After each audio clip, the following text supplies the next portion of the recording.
So recently I have been playing the Stalker series. I actually just finished up playing Stalker Clear Sky.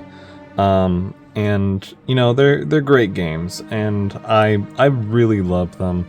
They got such a great atmosphere. The setting is so good. And the part that really interests me about the whole setting of Stalker is the Ukrainian setting and the disaster of Chernobyl. The Stalker Clear Sky is the prequel to the game Stalker Shadow of Chernobyl. So I thought, well, this is a really interesting setting, really interesting vibe. I really like it. What can I watch to learn more about this and to learn more about what happened, what inspired this piece of art, this setting, this what if scenario, if Chernobyl actually really went wrong? Well, turns out there's a whole series about that. Now, Chernobyl is not going to be for the faint of heart. It's actually not going to be for many people.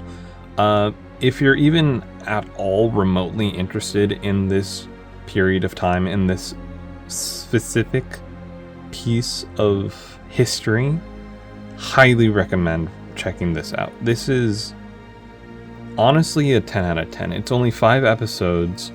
It's great. It retells the disaster of Chernobyl brilliantly. And what's crazy to me about this series is that it's all real. It all happened in real life. And if this were a fictional setting with fictional characters, it would still be a 10 out of 10. But at the same time, it's insane to me to think about, like, this was one of the biggest disasters in recent history. It affected more people than 9/11, either indirectly or directly. And that's insane to me.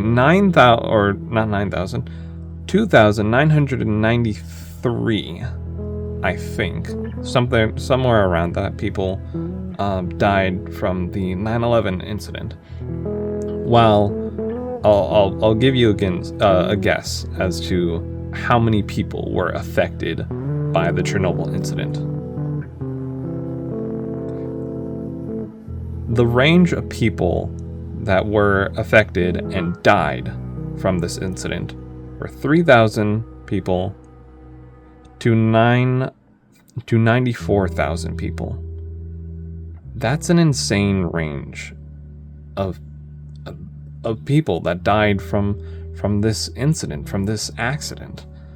And it's crazy to me that we talk more about 9/11 than we talk about this Chernobyl incident. Yeah, I understand that 9/11 was a terrorist attack and whatnot, but this affected a lot more people and was a much bigger incident than in recent history. And in world history in general. Like 94,000 people from an accident, from human incompetence, from state incompetence.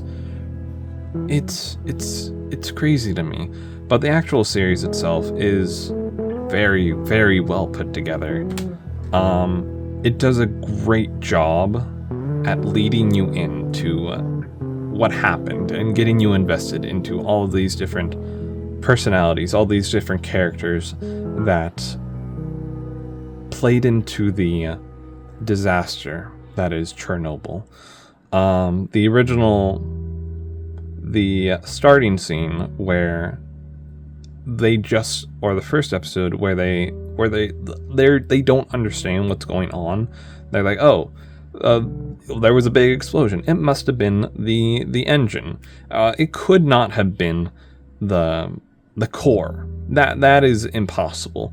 It must have been anything else other than that. But in actuality, it was the core. It had blown up. There were multiple eyewitnesses, and the Soviets were just in denial.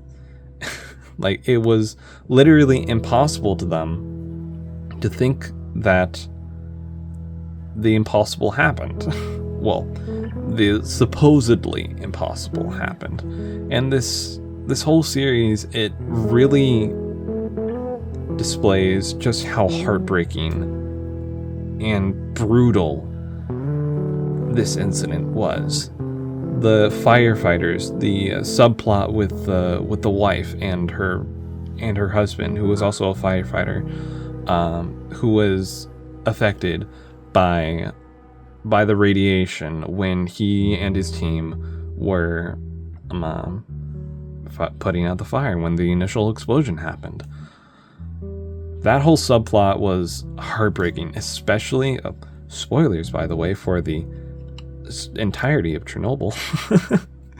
He dies of radiation. All of the firefighters die of radiation. They have to encase the bodies into, well, all of the firefighters and the people who were directly in the power plant itself. They had to encase them in a lead coffin, weld them shut, and then bury them in concrete. That's an insane... It's just insane. Like, character deaths in fiction is one thing, but the fact that they had to do all that to contain the radiation that they were emitting, that their bodies were emitting, that's insane. And they also had to do they also had to do that to all the animals that were running around. There was another little subplot where a few soldiers were tasked with going around with shooting all the animals and all the pets that were left behind when everybody was evacuated. And apart from that just being a heartbreaking moment, probably, I'm not gonna lie, the most heartbreaking moment in all of this series, they also had to encase all the animals in concrete and bury them because they were all infected in radiation. The way that these characters, these real life characters, these real life heroes are presented in the show, it draws you in, and it's very captivating to watch all of them progress with all of the problems that are thrown at them. Like, oh, the water in the very bottom, the core is melting down through the concrete, so we need to have people go down and drain the water so that way it doesn't go nuclear again. That's another thing. This incident, this accident, happened so recently, and it's crazy to me to think that this could have been a nationwide incident, and it happened relatively soon after I was born. 15 years, give or take. And it's crazy to me to think about that one of the biggest pieces of history happened so close to before I was alive. But, you know, everything is history nowadays. Like, yeah. Anyways, series is good. Watch Chernobyl. Not for the faint of heart. It's very intense, as it should be. It's kind of gross. It realistically portrays radiation and all the struggles that everybody went through. Scientists, firefighters, the people. Don't worry about that. In other words, it's a great series. Watch it. Maybe don't enjoy it. It's not, again, not enjoyable. Not in the same way like oh, I'm gonna sit down and watch Oppenheimer and to watch just to enjoy it. No, I sit down to watch Oppenheimer to watch a movie about the father of the atomic bomb. But yeah, very great, very informative, very well dramatized series. Highly, highly, highly recommend. Alright, that's it for me. Goodbye. Wow, the camera.